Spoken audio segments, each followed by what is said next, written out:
मैं तो चैलेंज करता हूँ। तो 8.5 साल मोर देन 8 ईयर्स की इनकी सरकार हो गई, कौन सा काम इन्होंने कर दिया?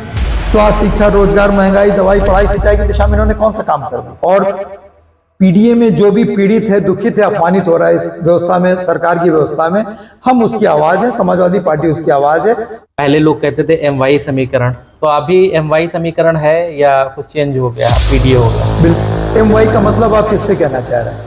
कि महिला उत्पीड़न, महिला मोलेस्टेशन सबसे अगर कहीं किसी प्रदेश में हो रहा है तो उत्तर प्रदेश में हो रहा है।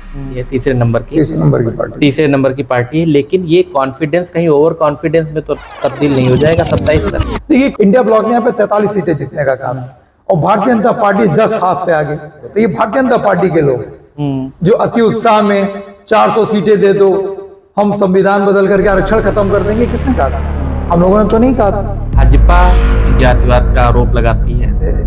नौजवानों से क्या उन्होंने वादा किया था कि हर वर्ष हम 2 करोड़ नौकरी देंगे भाई, तो फिर आपको 85 करोड़ 80 करोड़ लोगों को आपको मुफ्त राशन बांटने की जरूरत पड़ रही है। तो हमारे वहाँ फ्रीडम टू स्पीक है, बोलने की आजादी है, कभी किसी को दबाया नहीं जाता। अगर एक छोटा सा बहुत अदना सा कार्यकर्ता भी जिसको हम आप कोई नहीं जानता होगा, उसके पास ही माननीय राष्ट्रीय अध्यक्ष जी का नंबर है और वो भी सीधे माननीय राष्ट्रीय अध्यक्ष जी को फोन करता है, माननीय राष्ट्रीय अध्यक्ष जी को मैसेज करता है, क्योंकि हम तो समझते हैं कि हर आदमी के हाथ में मोबाइल है और माननीय राष्ट्रीय अध्यक्ष जी उसके मैसेज को भी गंभीरता से लेते हैं। में किंग मेकर की भूमिका में है समाजवादी पार्टी या किंग तक की सफर तय करेगी? हम लोग अपने राष्ट्रीय अध्यक्ष अखिलेश यादव जी को देश का प्रधानमंत्री बनते हुए देखना चाहते हैं। मोदी जी अपने किए वादे नहीं पूरे कर पा रहे। उन्होंने तो वादा किया था ना जनता से कि 75 साल के बाद जो है वो आदर्श समिति में आ जाएंगे। भाई आडवाणी जी को आपने किनारे कर दिया, बड़े बड़े मुरली मनोहर जोशी जी ऐसे सीनियर लीडरान को आपने किनारे कर दिया। देखिए, जो सरकारें बटन दबाने से आती हैं प्रभाकर जी, वो सरकारें बटन दबाने से जाती हैं। तो अगर कल चुनाव हो जाए तो कल भारतीय जनता पार्टी का सैकड़ा पार कर ले, बहुत बड़ी बात है।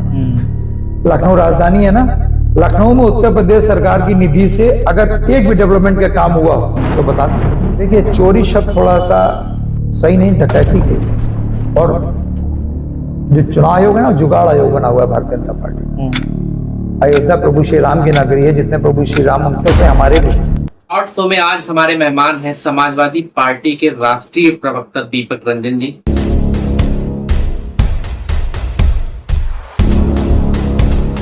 आपका बहुत बहुत स्वागत है हमारे द लॉर्ड शो में। धन्यवाद। और सबसे बात करेंगे कि आपकी राजनीतिक यात्रा, उसकी शुरुआत कैसे हुई? देखिए, हम लोग छात्र जीवन में थे। 1991 में हमारा लखनऊ विश्वविद्यालय में दाखिला हुआ था और 1992 को स्थापना दिवस था समाजवादी पार्टी का बेगम हजरत महल पार्क में, जो विश्वविद्यालय से हम समझते हैं कि आधे किलोमीटर पे। तो हम लोग माननीय नेताजी के हम लोग शुरू से ही दीवाने थे। उनका एक ऐसा ऑरा था कि जो उनसे नहीं भी मिला होता था उनसे बहुत ज्यादा प्रभावित रहता था वो। तो पता चला कि नेताजी की समाजवादी पार्टी का जो स्थापना दिवस है, तो हम लोग दीवानों की तरीके से नेताजी से हम लोग को देखने और समाजवादी पार्टी को, नेताजी के विचारों को हम लोग सुनने गए और वहीं से हम लोग प्रभावित हुए समाजवादी पार्टी से। और नेताजी को जितना आप सुनेंगे, जितना आप जानेंगे, उतना आदमी उसमें खोता चला जाता था। तो तभी से हम लोग समाजवादी पार्टी के हम लोग सदस्य रहे और तब से 92 से लेकर के आज तक हम लोग किसी पार्टी में जाना तो दूर, हम लोगों ने किसी दूसरे दल की तरफ देखा सोचा भी नहीं। और समाजवादी पार्टी देखिए एक ऐसी पार्टी है कि जो गरीबों, मजलूमों, अपने कार्यकर्ताओं की, महिलाओं का जितना सम्मान करती है, और जो सम्मान इस पार्टी में, उस सम्मान में समझता हूँ किसी दल, किसी राजनीतिक पार्टी में नहीं है। लेकिन आपने शुरुआत की मुलायम सिंह जी के दौर से, अभी तो अखिलेश यादव जी पूरी तरीके से इस जो बदलाव आप देख पाते हैं, वो बदलाव कैसे हैं? क्या देखिए, नेताजी की हूबहू छाया जो है आदरणीय अखिलेश यादव जी के अंदर है। और तब में और अब में देखिए चीजों में बहुत ज्यादा अंतर है। लेकिन माननीय राष्ट्रीय अध्यक्ष जी, जैसे नेताजी कहते थे कि गरीबों की, मजलूमों की, जो उनकी सोच थी कि जो आखिरी व्यक्ति उसके चेहरे पे खुशी लाना उनका एक उद्देश्य, वही ध्येय लेकर के आदरणीय अखिलेश यादव जी भी चल रहे हैं। तो हम समझते हैं दोनों में, पिता पुत्र में कोई अंतर नहीं है, किसी प्रकार का अंतर नहीं है। हाँ, वो उस जमाने के नेताजी थे, हमारे नेताजी आज इस जमाने के हैं। और जितना हमने नेताजी को देखा है और जितना हमने राष्ट्रीय अध्यक्ष जी को हम लोग देख रहे हैं, हम नहीं जानते, हम नहीं समझते कि उनमें दोनों में कहीं से कोई अंतर है। जिस तरीके से नेताजी सबको लेकर के चलते थे, उसी तरीके से राष्ट्रीय अध्यक्ष जी भी सबको लेकर के चलने का काम करते हैं, उसी हिसाब से चलते हैं। हाँ, लेकिन आपसे ये जानना चाहेंगे सर कि क्योंकि चुनाव आने वाला है, 2027 का चुनाव, तैयारियां तेज हो चुकी हैं, तो क्या समीकरण है इस बार? देखिए, समाजवादी पार्टी लगातार जो है जनता के बीच में रहती है, उनकी समस्याओं को सुनती है, सड़क से लेकर के सदन तक सदैव जो है उनकी आवाज उठाने का काम करती है। तो चुनाव है तो ऐसा नहीं कि हम लोग जनता के बीच में जा रहे हैं। समाजवादी पार्टी के राष्ट्रीय अध्यक्ष अखिलेश यादव जी, प्रदेश अध्यक्ष जी समय समय पर मीटिंग्स लेते हैं, समय समय पर कार्यकर्ताओं को बुलाते हैं, उनको दिशा निर्देश देते हैं कि कहीं पर किसी का कोई उत्पीड़न हो रहा है, खासतौर से हमारे पीडीए समाज का, पीडीए परिवार का। आज जिस तरीके से पीडीए, हम देखें हमारे समाजवादी पार्टी के स्ट्रेटजी और पीडीए में जो भी पीड़ित है, दुखित है, अपमानित हो रहा है इस व्यवस्था में, सरकार की व्यवस्था में, हम उसकी आवाज है, समाजवादी पार्टी उसकी आवाज है। हम उनकी आवाज बन करके सड़क में हम आंदोलन करते हैं, सदन में उनकी आवाज हमारे माननीय विधायक लोग, माननीय सांसदगण लोग जो उठाने का काम करते हैं। और आज देखा होगा जिस तरीके से पीडीए वर्ग, पीडीए समाज आज समाजवादी पार्टी के साथ जिस तरीके से जुड़ रहा है, हम समझते हैं आगे आने वाले समय में, जैसे 24 में आपने देखा होगा जो ताकत समाजवादियों को दी, समाजवादी पार्टी को ताकत जो पीडीए परिवार ने और उत्तर प्रदेश के आवाम ने, उत्तर प्रदेश की देवतुल्य जनता ने, उत्तर प्रदेश की महान जनता ने देने का काम किया। आज उसी का परिणाम था कि समाजवादी पार्टी 5 से 37 से पहुंची।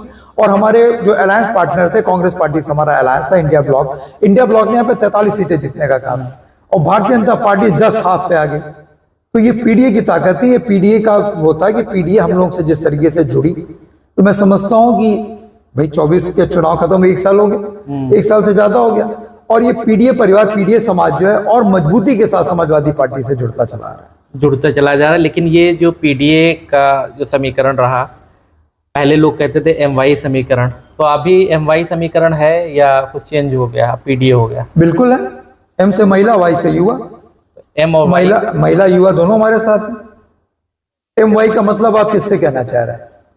एमवाई का जो आरोप लगता आ रहा है समाजवादी पार्टी, ये महिला हमारी जो हम लोग सम्मान करते हैं महिलाओं का, और युवा हमारे साथ हैं, नौजवानों की पार्टी है, युवाओं की पार्टी है। तो महिला युवा का अगर समाजवादी पार्टी के साथ आना कोई गलत तो है नहीं। अब उसको एमवाई को किस उससे लेते हैं मैं नहीं समझ सकता किसी उससे लेते हैं, लेकिन हमारे लिए एमवाई का मतलब है महिला और युवा। महिलाएं भी आज समाजवादी पार्टी के साथ हैं, क्योंकि महिलाओं को उम्मीद है कि जब समाजवादी पार्टी की सरकार आएगी तभी महंगाई कम होगी, हम उनके बच्चों को रोजगार मिलेगा, उनको सम्मान मिलेगा। आज जिस तरीके से मॉलेस्टेशन हो रहा है, भाई एनसीआरबी का डाटा इन्होंने बंद कर रखा है, लेकिन हकीकत यह है कि एनसीआरबी का डाटा ये कहता है कि आज महिला उत्पीड़न में समाज उत्तर प्रदेश में नंबर 1 पे है। एनसीआरबी का डाटा कहता है कि महिला उत्पीड़न, महिला मॉलेस्टेशन सबसे अगर कहीं किसी प्रदेश में हो रहा है तो उत्तर प्रदेश में हो रहा है। तो महिलाएं भी जानती हैं इस चीज को कि समाजवादी पार्टी अगर आएगी तभी उनका हक, हकूक और सम्मान उनका जो है तभी बरकरार रहेगा, और तभी उनको उनका हक दिलाने का काम माननीय श्री अखिलेश यादव जी करेंगे। तो ये जो आपने अभी बताया कि 5 से 37 पे आए, सब लोग मानते भी हैं कि आज शायद मतलब भारत की सबसे बड़ी पार्टियों में से एक गिनी जाती है, तीसरे नंबर की पार्टी है। लेकिन ये कॉन्फिडेंस कहीं ओवर कॉन्फिडेंस में तो तब्दील नहीं हो जाएगा 27 तक? देखिए, कॉन्फिडेंस में हम समाजवादी लोग कभी रहते ही नहीं। हमको विश्वास अपनी जनता पे, देवतुल्य जनता पे, महान जनता पे, और हम लोग ना कॉन्फिडेंट होते हैं ना ओवर कॉन्फिडेंट होते हैं। ये भारतीय जनता पार्टी के लोग जो अति उत्साह में 400 सीटें दे दो, हम संविधान बदल करके आरक्षण खत्म कर देंगे, किसने कहा था? हम लोगों ने तो नहीं कहा था। बाबा साहब के लिखे संविधान को, जिसका ना से उत्तर प्रदेश बल्कि पूरी दुनिया लोहा मानती कि बाबा साहब ने जो संविधान लिखा था, ये उस संविधान को बदलने की बात करते थे। तो ओवर कॉन्फिडेंट तो ये लोग थे कि 400 सीटें आ रही, आए कितने पे? कितने पे आगे? पहले से इनकी कितने सीटें कम हुई? तो हम समझते हैं समाजवादी लोग कभी ओवर कॉन्फिडेंट नहीं होते हैं। जनता के बीच हमारा कॉन्फिडेंस, हमारी मजबूती उत्तर प्रदेश की देवतुल्य जनता है, हम लोग उनके भरोसे रहते हैं, और निश्चित रूप से जिस तरीके से हम लोग उन पर विश्वास करते हैं उसी तरीके से उत्तर प्रदेश की महान जनता भी हम लोगों के ऊपर विश्वास करती है। लेकिन भाजपा एक आरोप बराबर लगाती है कि जातिवाद का आरोप लगाती है, तो आप उसको कैसे देखते हैं? देखिए, ये भाजपा का काम है अनर्गल आरोप लगाना। और मैं समझता हूं कि जब 2022 का चुनाव था, आपको भी याद होगा, आपने शायद कवर भी किया होगा कि ब्राह्मण सम्मेलन, हर वर्ग का, हर जात का सम्मेलन किसने किया था? तो जातियों में बांटने का काम कौन कर रहा है? और पहले तो देखिए, पहले तो हिंदू मुस्लिम कराते थे, अब तो जात को जात चढ़ाने का काम कर रही है भारतीय जनता पार्टी। भारतीय जनता पार्टी के लोगों का सिर्फ काम ही यही है कि आपस में लड़ाओ और राज करो। लेकिन देखिए, जनता बहुत समझदार है, सब समझ चुकी है, अब इनके छल बहकावे में आने वाली नहीं है।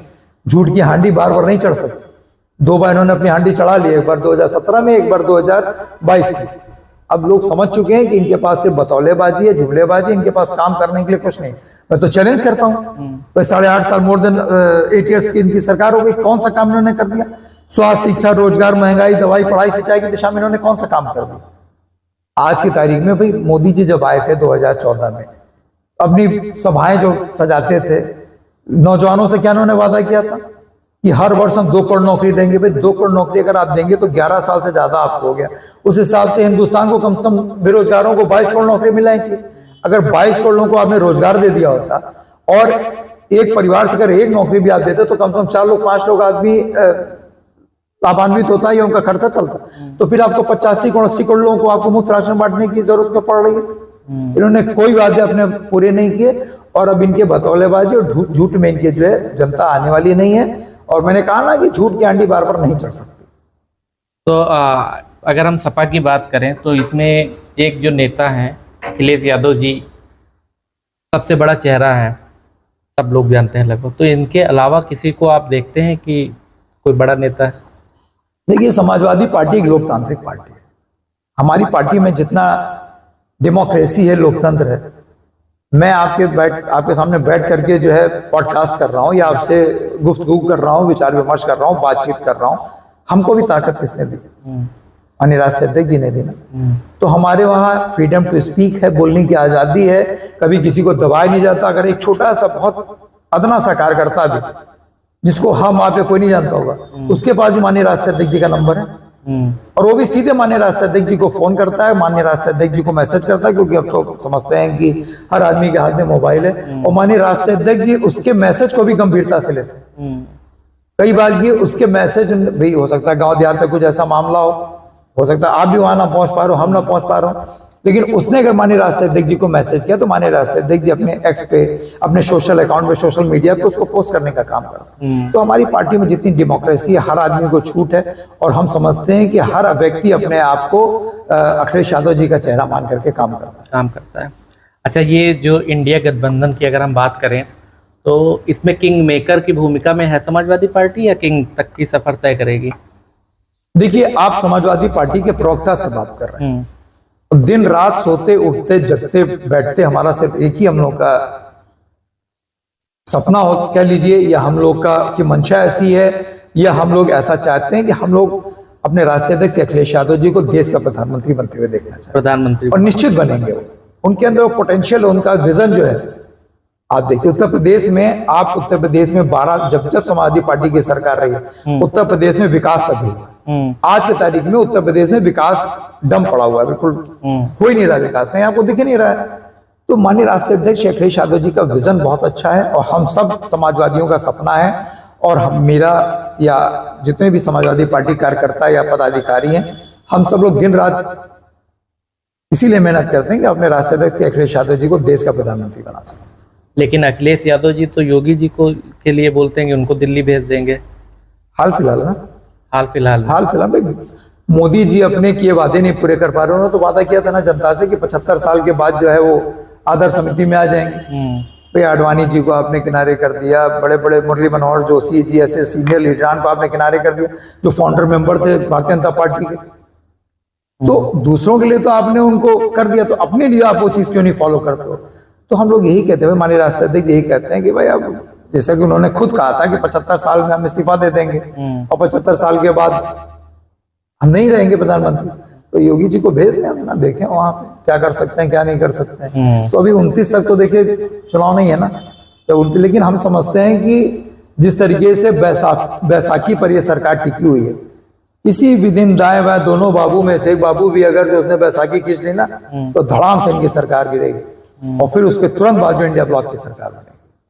अच्छा, 27 में सरकार आ रही है समाजवादी की उत्तर प्रदेश में? ये हम नहीं कह रहे हैं, हमसे अगर आप पूछेंगे तो हम कहेंगे कल समाजवादी पार्टी की सरकार है। ये जनता का सर्वे करा लीजिए, ये जनता कह रही, जनता चिल्ला रही है। देखिए, जो सरकारें बटन दबाने से आती हैं प्रभाकर जी, वो सरकारें बटन दबाने से जाती भी। तो आज जनता जो भारतीय जनता पार्टी के खिलाफ है, भारतीय जनता पार्टी के खिलाफ और समाजवादी पार्टी के पक्ष में बटन दबाने का इंतजार कर रही है। अच्छा। ये मैं नहीं कह रहा, समाजवादी पार्टी का एक कार्यकर्ता आपसे नहीं बात कर रहा, ये आम आवाम, आम जनता ये बात कह रही, चिल्ला चिल्ला करके कह रहे, क्योंकि किसी को कुछ नहीं मिला। हर आदमी, हर वर्ग, हर सेक्टर का व्यक्ति परेशान है। ना कारोबार है, किसान अलग परेशान है, महिलाएं अलग परेशान है महंगाई को लेकर के, हालात को लेकर के, नौजवान अलग परेशान है, छात्र अलग परेशान है। जिस तरीके से विद्यालयों का मर्जर हो रहा है, आप बताइए भाई, पाठशालाएं बंद हो रही, मधुशालाएं खुल रही हैं। तो क्या है ये सरकार में, क्या हो रहा है क्या नहीं हो रहा है, समझ से परे है। और आप निकल रही है अपना कैमरा लेकर के जनता के बीच में, आप उनसे पूछिए, हकीकत स्थिति आपको पता चल जाएगी। अगर कल चुनाव हो जाए तो कल भारतीय जनता पार्टी का सैकड़ा पार कर लें, बहुत बड़ी बात है। अभी बहुत सारे जैसे आप ही पार्टी के बहुत सारे विधायक हुए जिनके प्रकरण में उन्होंने चेंज किया, सार्वजनिक तौर पे उन्होंने बाद में चेंज किया, लेकिन इरादतन वो पहले जो है भाजपा में शामिल हो गए थे। उनके बारे में क्या कहेंगे आप? देखिए, ये उनकी फितरत है, नेचर और सिग्नेचर इंसान का कभी नहीं बदल सकता। ये उनका नेचर रहा। देखिए, आप पार्टी बदल सकते हो, हमारी विचारधारा थोड़ी ना लेकर के आप चल जाएंगे। और आपने पार्टी के साथ आपने धोखा नहीं किया है, आपने वहां की देवतुल महान जनता के साथ आपने धोखा किया, क्योंकि आपको सिंबल समाजवादी पार्टी का था। समाजवादी पार्टी के सिंबल पर वहां की जनता ने, चूंकि समाजवादी पार्टी की विचारधारा से जुड़े लोग थे, उन्होंने आपको जिता करके भेजा, आपने क्रॉस वोटिंग कर दी, आप चले गए। हमारे राष्ट्रीय अध्यक्ष जी देखिए इतने बड़े दिल के, उन्होंने उसके बावजूद भी नहीं कुछ कहा, लेकिन आप गए थे, आप जाओ भाई, हमारी तो शुभकामनाएं, आप मंत्री बनो वहां पे। हमारे राष्ट्रीय अध्यक्ष जी ने तो फ्री कर दिया इन लोगों को, जाए बन जाए मंत्री। देखिए भारतीय जनता पार्टी कितनों को मंत्री बनाती है, तो बना देना मंत्री। इन फ्यूचर अगर वो कमबैक करते हैं तो होगा। वैसे अखिलेश यादव जी ने तो मना कर दिया है। देखिए, कमबैक करना है तो आज आए, आज आ जाए और कहते हैं कि भारतीय जनता पार्टी की नीतियां सही नहीं है, इनकी सरकार में बेरोजगारी है, कोई डेवलपमेंट के काम नहीं हो रहा है, महिलाओं का उत्पीड़न हो रहा है, छात्र पढ़ाई नहीं कर पा रहे हैं, नौजवान परेशान है, किसान परेशान है, आकर के हमारे साथ कंधे से कंधा मिला करके चले, सड़क से लेकर के सदन तक सरकार के खिलाफ आवाज उठाएं। आज आना है तो आज आ जाए, जितना देर करेंगे उतना जो है दूर होते ये लोग। देखिए, ये लोग कहीं के नहीं रहे, ना समाजवादी पार्टी के, ना जनता के, और भारतीय जनता पार्टी इनसे ऐसा पल्ला झाड़ेगी कि ये लोग समझ नहीं पाएंगे। इन लोगों ने अपना पॉलिटिकल मर्डर कर लिया। राजनीतिक हत्या होती है ना, तो जितने लोगों ने भी दगा दिया, धोखा किया, उन सब ने अपना अपना पॉलिटिकल मर्डर कर लिया। समाजवादी पार्टी में जो सम्मान था, नाम क्या लूं, क्योंकि हमारे नेताजी कहते हैं कि जिसको खत्म करना उसका नाम लेना बंद कर दो, वो अपने आप खत्म हो जाएगा। तो देखिए, लोग खत्म ही हो रहे हैं। लोकसभा के चुनाव में जितने लोग भी क्रॉस वोटिंग की थी, समाजवादी पार्टी की विचारधारा से अलग हुए थे, लोकसभा में उनके चुनाव का परिणाम विधानसभा को उठा के देख लीजिए। कोई 80,000 से आ रहा है, कोई 37,000 से आ रहा है, कोई 40,000 से आ रहा है। एक भी लोग जो पार्टी छोड़ करके गए थे, एक भी लोग भारतीय जनता पार्टी के लिए प्रचार कर रहे थे ना, जिंदाबाद कर रहे थे ना, सभाओं में जा रहे थे ना, एक भी लोग अपनी कॉन्स्टिट्यूएंसी नहीं जिता पाए भारतीय जनता पार्टी के प्रत्याशी। तो देखिए, धीमे धीमे जनता का और आक्रोश इन लोगों के खिलाफ बढ़ता जा रहा है। अच्छा, ये कांग्रेस को क्या मानते हैं, दोस्त है कि प्रतिद्वंदी है? दोस्त हैं अभी फिलहाल बिल्कुल दोस्त है, नहीं हमें हमेशा दोस्त रहेंगे। समाजवादी पार्टी देखिए बहुत बड़े दिल की पार्टी है, और समाजवादी पार्टी जब दोस्ती करती है तो बड़े दिल से करती है। आपने देखा होगा, पूर्व में भी आप देख लीजिए ना, समाजवादी पार्टी ने बहुजन समाज पार्टी के साथ अलायंस किया, बहुजन समाज पार्टी को अपने से 1-2 सीट ज्यादा दी। आदरणीय बहन जी ने क्या की, आदरणीय बहन जी को 0 से 10 पर लाए, 10 सीटें जीती ना आदरणीय बहन जी। तो समाजवादी पार्टी बड़े दिल से जो है लोगों से गठबंधन करती है, और हमारी तरफ से कहीं कोई कमी नहीं आपको नजर आएगी। समाजवादी पार्टी, आपने देखा होगा कि अलायंस इंडिया ब्लॉक के जितने भी लोग चुनाव लड़ रहे थे, समाजवादी पार्टी के एक कार्यकर्ता, संगठन का एक नेता, एक पदाधिकारी मजबूती के साथ लड़ा था, मजबूती के साथ उन लोगों को चुनाव लड़ा रहा था। तो कांग्रेस को कितनी सीट जा रही है इस बार? अब देखिए, ये तो हमारे राष्ट्रीय अध्यक्ष जी का और दोनों पार्टी के राष्ट्रीय अध्यक्ष निर्णय लेंगे। हम तो 403 की 403 विधानसभा पे हम लोग काम कर रहे हैं, क्योंकि हम लोग कार्यकर्ता है। वो सीट किसको जाएगी इंडिया ब्लॉक के अलायंस में, किसको नहीं जाएगी, ये तो बड़े लोगों का काम है। ये हम लोग बैठ करके पॉडकास्ट से बैठ करके हम लोग तय नहीं करते। और भी बहुत सी स्ट्रेटजी ऐसी होती है जिसको ऑन एयर नहीं करना चाहिए, ये सब तो स्ट्रेटजी के तहत है ना। बीजेपी कहती है कि जब सपा सरकार थी तो अपराधों का जो है गढ़ था, तो इसको आप कैसे देखते हैं? बीजेपी अपने गिरेबान में झांक करके देख ले, और एनसीआरबी का डाटा 2022 से बंद क्यों है? आप तो मीडिया जगत के लोग हैं, आप लोग खोजी पत्रकार लोग हैं, आप लोग खोज करके बताइए कि 2022 से एनसीआरबी का डाटा क्यों नहीं आ रहा है? जो आखिरी एनसीआरबी का डाटा आया था उसमें यह था कि उत्तर प्रदेश नंबर 1 पे है क्राइम में। आप उठा करके देख लीजिएगा, और फिर 2017 से पहले का आप देख लीजिएगा। जिस तरह के अभी आप राजधानी में बैठे हुए हैं, लखनऊ उत्तर प्रदेश सबसे बड़ा प्रदेश है, वहां की राजधानी लखनऊ बैठे, अभी कल लेट नाइट जो है पलासियो मॉल जो चलता हुआ मॉल है जहां हजारों लोग खुलेआम गोलियां चली हैं साहब, खुलेआम गोलियां चल रही हैं।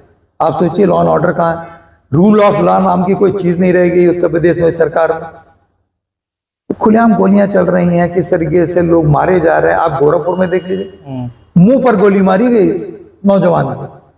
जो गोरखपुर जो जिला है जहां से माननीय मुख्यमंत्री जी आते हैं, वहां से सांसद रहे हैं, वहीं से विधायक। तो आप सोचिए बनारस का क्या हाल है, जहां से प्रधानमंत्री जी का जो संसदीय क्षेत्र है। तो ये कहने की बातें हैं। समाजवादी पार्टी की सरकार में बहुत अमन चैन था, लोग बहुत खुशहाल थे। विकास आपको जितना दिख रहा है सब समाजवादी सरकार की देन है। मैं तो चैलेंज कर रहा हूं आपके पॉडकास्ट में भारतीय जनता पार्टी के लोग अगर मिलेंगे तो आप पूछ लीजिएगा। लखनऊ राजधानी है ना, लखनऊ में उत्तर प्रदेश सरकार की निधि से अगर एक भी डेवलपमेंट का काम हुआ तो बता दें, एक डेवलपमेंट का काम हुआ, कहीं कोई अस्पताल बना दिया हो, कहीं कोई विद्यालय बना दिया हो, कहीं कोई मेट्रो चला दी हो। मेट्रो उतनी ही चली है जितना समाजवादी सरकार में डीपीआर, उसके बाद एक कॉलम एक पिलर इन्होंने नहीं बनाने का काम किया। जितने भी अस्पताल आप देख रहे हैं, स्टेडियम देख लीजिए, हम तो मैं आपके पॉडकास्ट पे क्या गिनाऊं, आप तो खुद ही, आप लोग सक्षम है, आप लोगों को खुद ही जानकारी होगी सारी चीजों। ये क्या कई सारे पॉडकास्ट खत्म हो जाएंगे, समाजवादी सरकार के किए कामों को मैं नहीं गिना पाऊंगा। लेकिन भारतीय जनता पार्टी एक काम बताते जो लखनऊ राजधानी उत्तर प्रदेश सरकार की निधि से एक काम इन्होंने कराया, कोई काम ही नहीं किया।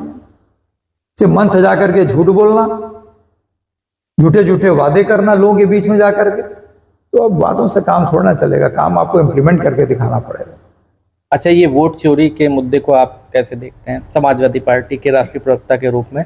देखिए, चोरी शब्द थोड़ा सा सही नहीं, डकैती कहिए, सब डकैती कर रहा है। चोरी तो आदमी करता है, चोरी छिपे करता है, ये तो डकैती डाल रहे हैं। और जो चुनाव आयोग है ना, जुगाड़ आयोग बना हुआ है भारतीय जनता पार्टी। भारतीय जनता पार्टी की बी टीम बना हुआ है।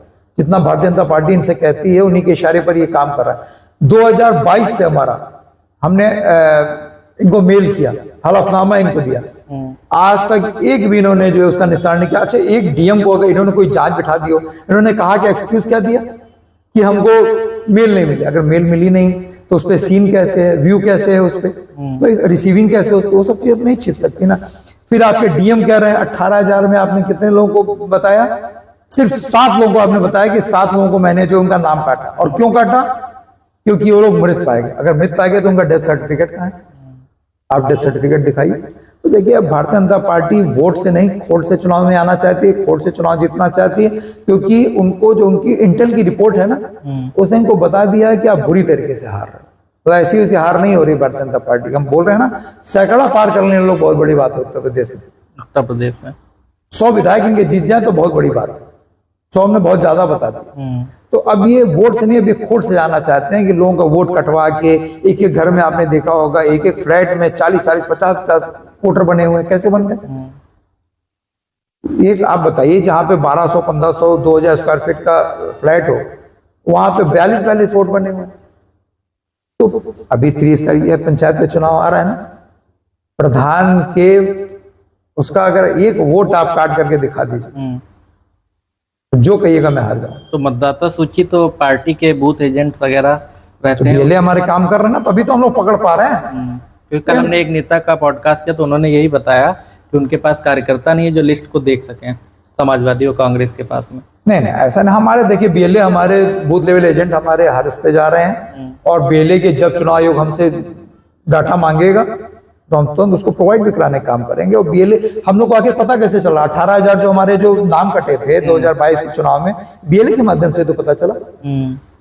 हमारे बूथ लेवल एजेंट बहुत मजबूती से काम कर रहे हैं। और ये क्या, और आयोग क्या, इनके आका लोग भी आ जाए ना, तो एक भी वोट हम लोग उत्तर प्रदेश में काटने नहीं देंगे, ना गलत वोट जोड़ने देंगे, ना एक वोट भी कटने देंगे।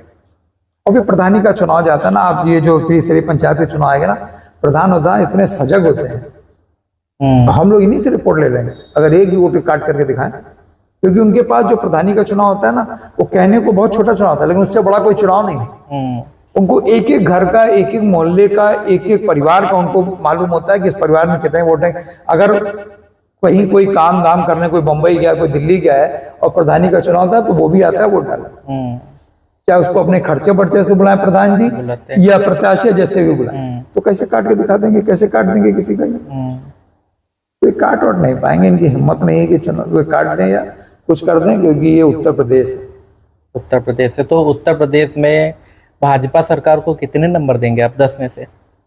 माइनस में मार्किंग है क्या? माइनस में मार्किंग क्यों करेंगे आप? नहीं, माइनस में हो उसको अच्छा किया होगा मतलब। नहीं नहीं, माइनस में अगर हो तो आप बता दीजिए कोई अच्छा काम हुआ तो। आप एक काम अच्छा बता दीजिए। हम लोग तो मीडिया जगत के लोग हैं। मीडिया जगत के लोग हैं, आप भी तो वोट डालते होंगे ना? हाँ बिल्कुल, लेकिन वोटिंग करते हैं नहीं करते? आप किसी भी दल को वोट करते हो, मैं ये नहीं कह रहा हूँ कि आप सपा को करते हो, भाजपा करते हो, कांग्रेस करते हो, बसपा करते हो या नोटा में दबाते हो, लेकिन आप वोट तो डालने जाते हैं ना? बिल्कुल। आप बता दीजिए कोई एक। आपकी नजरों में बताइए। हमारी नजर तो माइनस। माइनस आप बता दीजिए ना। आप योगी जी की कोई तो क्वालिटी देखिए, आप मुझसे एक सवाल जवाब कर रहे हैं, लेकिन थोड़ा सा हक मेरा भी आपसे एक सवाल कर रहे हैं। आप उत्तर प्रदेश का कोई काम बता दीजिए। बहुत सारे काम है, कोई ये काम बता दीजिए। प्रधानमंत्री जी लोन इस समय दे रहे हैं। एमएसएमई दे रहे हैं। एमएसएमई में इन्होंने क्या कहा? विदाउट एनी चीज मॉर्गेज, बिना मॉर्गेज का आपको देंगे। आप चले जाइए बैंक में, एमएसएमई का लोन हमें लेकर के चलिए। हम तो मान लीजिए कि नहीं एमएसएमई को करते होंगे, आप किसी एक आम आदमी को मैं आपके पास भेज रहा हूँ, आप जाकर के एमएसएमई में इसको लोन करा दीजिए। इन्होंने कहा था ना कि बिना किसी चीज को मॉर्गेज किए जो है लोन आपको मिलेगा। बता दें, अरे ये वो लोग हैं जो पकौड़ा, जो एमबीए पास है, बीटेक है, उसको पकौड़ा बेचवाने काम कर रहे हैं। हमने अपने लड़के बच्चों को एमबीए कराया, बीटेक कराया, पकौड़ा बेचने के लिए। अरे आप रोजगार के अवसर आप प्रदान करो ना। आप रोजगार को भी आप रोजगार में छोड़ दे रहे हो। जो आदमी मूंगफली बेच रहा है, खीरा बेच रहा है, ठेला लगा रहा है, उसको भी तो अपने रोजगार में छोड़ दोगे। तुम्हारा योगदान क्या है उसमें? किसान जो धरती का सीना चीर करके जो अनाज उगाता है, जिसको हम भी खाते हैं, आप भी खाते हैं, एक मजदूर भी खाता है और प्रधानमंत्री जी वही खाते हैं। आज किसानों का क्या हाल है? किसान ने जब प्रोटेस्ट किया अपने हक के लिए, क्या किसानों की आय दुगनी हो गई? वादे तो बहुत बड़े आपने किए थे किसानों के। देखिए, हिंदुस्तान कृषि प्रधान देश है, और उसी कृषि प्रधान देश में जो है हमारा किसान जो बेचारा परेशान हो रहा है, दर दर के लिए भटक रहा है। और आप बढ़ा किसको रहे हो? उद्योगपतियों। जो पैसे वाले थे वो तो और बढ़ते चले जा रहे हैं, जो गरीब है वो और गरीब होता चला जा रहा है। जबकि हकीकत तो ये है कि गरीबों को आपको ऊपर उठाना चाहिए। लोहिया जी कहते थे, जिसकी जितनी संख्या भारी उसकी उतनी भागीदारी। तो जातिगत जनगणना के लिए समाजवादी पार्टी का सेंसस के लिए सड़क से लेकर के सदन तक, अगर आप आर्थिक और सामाजिक दृष्टि से अगर आप किसी को सबल और प्रबल बनाना चाहते हो, तो आप जातिगत जनगणना से पीछे भाग रहे हो। आपने पाइपलाइन में डाल रखा है, पता नहीं कब आप कराना शुरू करोगे, कब नहीं कराना शुरू करोगे। भाई, चीजों को बहुत से ऐसे लोग हैं, क्रीमी लेयर हैं, जो उसका आरक्षण का लाभ ले रहे हैं, लेकिन एक्चुअल में जिसको मिलना चाहिए उसको नहीं मिल पा रहा है। तो आप जातिगत जनगणना करा दो। जातिगत जनगणना के साथ साथ एक कॉलम आप वो भी दे दो, रोजगार और बेरोजगार का। कितने लोग रोजगार हैं, कितने लोग बेरोजगार हैं एक परिवार में, तो उसका भी आपको अंदाजा मिल जाएगा कि बेरोजगारी का दर क्या है, कितने लोग बेरोजगार हैं, कितने लोग अपना पालन पोषण नहीं कर पा रहे हैं। तो कराए ना, ये पीछे क्यों हटते हैं भाई? पीछे क्यों भाग रहे हैं? कोई भी अफर्मेटिव पॉलिसी या पॉजिटिव पॉलिसी बनाना सरकार का काम है। तो अगर जब तक आप जातिगत जनगणना नहीं कराए होगे, आप अफर्मेटिव और पॉजिटिव पॉलिसीज आप कैसे बनाने का काम करेंगे? तो सरकार की मंशा नहीं है, सरकार सिर्फ झूठ के सहारे चल रही है। और इनसे जब आप विकास की बात करिए तो ये प्रभु श्री राम के नाम की चादर ओढ़ लेते। देखिए, कर्म अगर आपके पवित्र होंगे ना प्रभाकर जी, तो धर्म अपने आप पवित्र हो जाएगा। कर्म इन्होंने कुछ किए नहीं, इसलिए इनका धर्म ही नहीं पवित्र हो पा रहा है। अयोध्या प्रभु श्री राम की नगरी है, जितने प्रभु श्री राम उनके उतने हमारे भी, उतनी आस्था हमारे अंदर भी है। लेकिन ये लोग दिखाते हैं, हम लोग दिखाते नहीं है। प्रभु हमारे अंदर है, और वहां का परिणाम जनता ने दिखा दिया। परिणाम वहां का उल्टा हुआ है। लोकसभा में कौन जीते? और ये होना ही है। ये जिस तरीके से आप जितना कर रहे हो उतना ही जो है। और अब देखिए, झूठ बहुत ज्यादा दिन चलता नहीं है, और 2 बार ये झूठ का सहारा लेकर के, लेकिन हो सकता है कि इनका झूठ हमारे विकास पे हावी हो गया हो। लेकिन आज जनता जब आकलन कर रही है, जब चीजों को एनालाइज कर रही है, तो देख रही है ना, ये चीजें छुप नहीं सकती ना बहुत ज्यादा दिन तक। लोगों को अगली बार 2017 झूठे झूठे वादे करके आप आए, आपने कुछ नहीं किया। फिर 22 में लोगों को ये उम्मीद बताई कि चलो ठीक है, इस बार थोड़ा कम रहेगा, प्यार करेंगे। 2047 का मिशन है, विजन लेके चल रहे हैं। हाँ। ठीक है, लेकर के चलना चाहिए, उसमें कोई बुराई नहीं है। 47 क्या, ये और आगे का भी सोचने में क्या जाता है।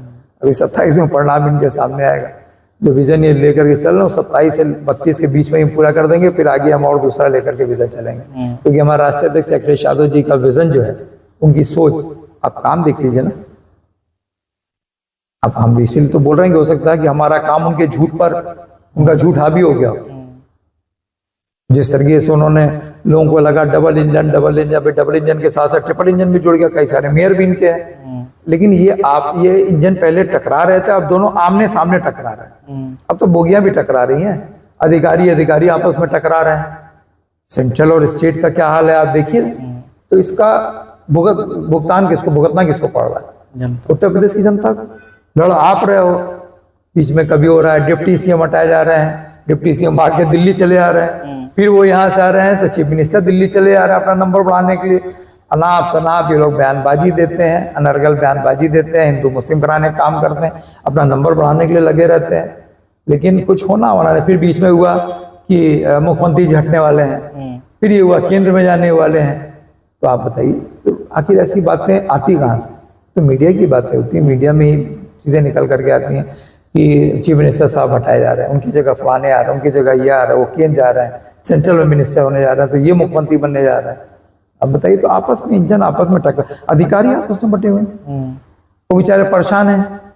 मंत्री आप बताइए, मंत्री किस तरीके से शिकायत कर रहे हैं कि अधिकारी हमारी सुन नहीं रहा है, विधायकों की तो बात ही छोड़ दीजिए, उनके खुद के मंत्री के विभाग के अधिकारी उनके नहीं सुन रहे हैं। तो डेवलपमेंट कैसे होगा, लोगों का काम कैसे होगा? अधिकारी आज की तारीख में ब्यूरोक्रेसी जिस तरीके से हावी है, तो विधायकों की और मंत्रियों की कहाँ कुछ चल पा रही है। तो अभी आपको क्या लगता है कि जो सरकार आप मान चुके हैं लगभग की आने वाली है? हम नहीं मान चुके। देखिए, मैं एज अ लेमैन मैं नहीं कह रहा हूँ, हम तो पार्टी के हैं, तो आप हमसे अभी पूछेंगे हम तो कहेंगे कि योगी जी की सरकारें नहीं।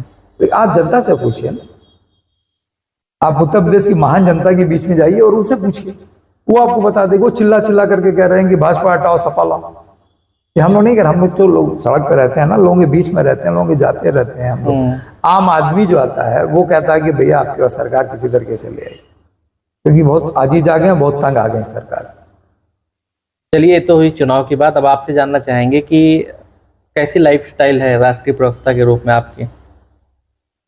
हम दिन रात हम लोग जो है सुबह उठने के बाद ही लोगों से मिलना जुलना, मिलना मिलाना। अगर आप जैसे कोई माननीय लोगों का कहीं बाइट है, इंटरव्यू है या डिबेट है, दिन भर में 2-4 डिबेट या एक आध इंटरव्यू वगैरह देना, बाइट देना हम लोगों का ही रहता है। बाकी पार्टी को मजबूत करना, नेताजी की समाजवादी पार्टी की नीतियों सिद्धांतों को जन जन तक पहुंचाना, उनको ये हौसला दिलाना कि परेशान ना हो, क्योंकि हर रात के बाद सुबह आएगी। आज रात जरूर है, रात भी काट लो, जब 27 में सुबह आएगी तो पीडीए की सरकार होगी, और सरकार जनता की होगी, आपकी सरकार होगी। तो हम लोग परमानेंट जनता के बीच में रहते हैं। परिवार के साथ हम लोग बहुत ज्यादा समय नहीं दे पाते हैं, क्योंकि जाहिर सी बात है, हम लोग जिस चीज में है, जिस फील्ड में है, जिस लाइन में है, सामाजिक जीवन ज्यादा है। सामाजिक जीवन में तो अखिलेश यादव जी से बात होती हो जाती है, उन तक फीडबैक देते होंगे? हम देखिए, मैं कह रहा हूँ ना कि माने राष्ट्रीय अध्यक्ष जी का इंटेल बहुत मजबूत। हम लोग यहाँ बैठ करके पॉडकास्ट करना हो सकता है, इसकी जानकारी भी उनको पहुंच गई, तो उनकी जानकारी। बाकी हम लोग समय समय पे हम लोग जिस लायक हैं, अगर हमारे सामने से कुछ चीजें निकलती हैं, गुजरती हैं, तो बिल्कुल हम लोग व्हाट्सएप करते हैं, या मीटिंग्स हम लोग की प्रवक्ताओं की बुलाई जाती है, हम उसमें अपने विचार विमर्श रखते हैं। और मैं बताता रहा हूँ कि समाजवादी पार्टी के राष्ट्रीय अध्यक्ष, आप पार्टी कार्यालय किस दिन चले जाइए, पर डे कम से कम हजारों लोगों से मिलते हो, पर डे। कोई नेता, हमको पूछें आपसे, कोई नेता किसी दल का, किसी पार्टी का मिलता होता तो बता दो, जितने हमारे नेताजी मिलते हैं। और मिलते ही नहीं है, लोगों की मदद भी करते हैं, जहां तक जो मदद हो सकती है उनकी मदद भी करते हैं, उनकी बात सुनते हैं गंभीरता से। तो ऐसे नेता का अद्भुत है वो। ऐसे नेता मैंने किसी दूसरे दल में न देखा है न कहीं सुना। चलिए, आपका बहुत बहुत धन्यवाद हमारे साथ जुड़ने के लिए। धन्यवाद।